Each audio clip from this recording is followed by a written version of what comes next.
मुलगा ऐकत नसेल, अभ्यास करीत नसेल, जेवण व्यवस्थित करीत नसेल, काही पेय प्यायला दिलं तर पेत नसेल आणि खूप चिडचिड करीत असेल, मोबाईल पाहायचा नाद असेल, तर हा उपाय नक्की करून बघा. या उपायाने 5 फायदे होतात आणि मुलामध्ये बराचसा सुधार होतो. बऱ्याच जणाला याचा फायदा झालेला आहे. नक्की करून बघा. श्री स्वामी समर्थ सर्वांना.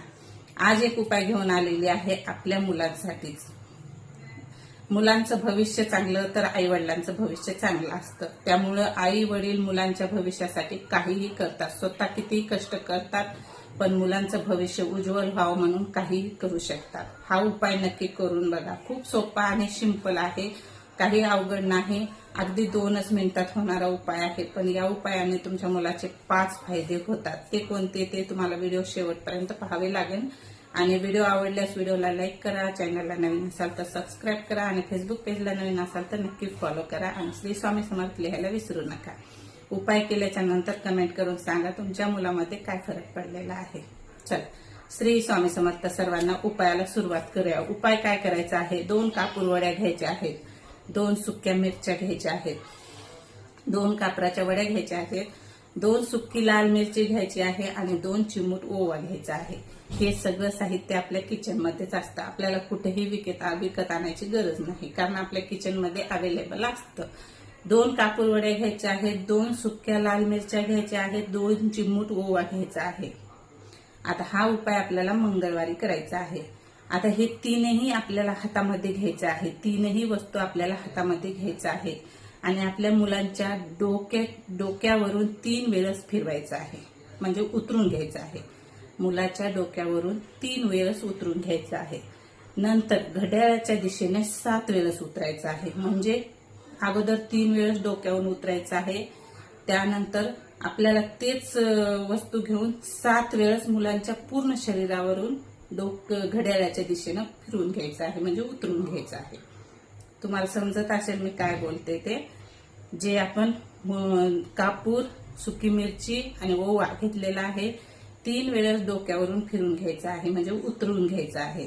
त्यानंतर 7 वेळेस घड्याळाच्या दिशेने शरीरावरून उतरायचं आहे आणि त्यानंतर ते काय करायचं आहे, आपल्या घरातील कोणतीही सुरक्षित जागा बघून तिथे जाळून टाकायचं आहे. ते हा उपाय मंगळवारी करायचा आहे. आणि त्यासोबत एक सेवा करायची आहे, स्वामी सेवा. 100% तुमच्या मुलामध्ये फरक पडतो. मुलगा अभ्यास करत नसेल, अभ्यास करायला लागतो. मुलगा चिडचिड करत असेल, चिडचिड बंद होते. मुलगा तुमचा ऐकत नसेल, ऐकायला लागतो. जेवण करीत नसेल, व्यवस्थित जेवण करायला लागतो. नक्की करून बघा. आता हे उपाय झाल्याच्या नंतर तुम्हाला स्वामी सेवा कोणती करायची आहे, तर तारक तीर्थ करायचं आहे. तारक तीर्थ करून ते तीर्थ आपल्या पूर्ण घरामध्ये थोडंसं शिंपडून घ्यायचं आहे आणि नंतर आपल्या घरातल्या प्रत्येक व्यक्तीला प्यायला द्यायचं आहे तीर्थ म्हणून. आता तुम्ही तारक तीर्थ करताना स्वामींना सांगायचं आहे तुम्ही कशाबद्दल करताय, कारण तुमच्या मुलाबद्दल तुम्ही तारक तीर्थ करीत असाल तर नक्की मुलाचं सांगायचं आहे आणि तारक तीर्थ करायला सुरुवात करायची आहे. हा उपाय करून बघा, ही स्वामी सेवा करून बघा. तुमच्या मुलामध्ये हे 5 फरक जाणवतात. पहिला फरक, मुलाचे मन शांत राहते. दुसरा फरक, अभ्यासात लक्ष लागते. तिसरा फरक, राग व चिडचिडपणा कमी होतो, एकदम कमी होऊन जातो. तुम्ही करून बघा, राग एकदम कमी होऊन जातो. खाण्यापिण्याच्या तक्रारी कमी होतात. स्मरणशक्ती व बुद्धी वाढण्यास मदत होते आणि मुलाचं भविष्य उज्ज्वल होतं. प्रत्येक आई वडील मुलाच्या उज्ज्वल भविष्यासाठी कितीही कष्ट करतात आणि काहीही उपाय करतात. हे एकदा करून बघा.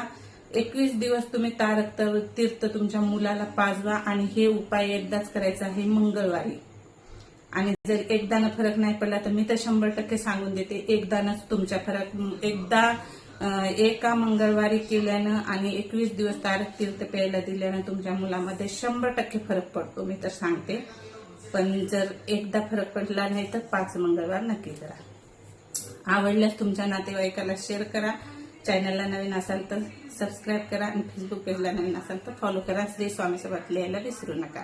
स्वामीवर विश्वास ठेवून कोणताही उपाय करा. श्री स्वामी समर्थ सर्वांना.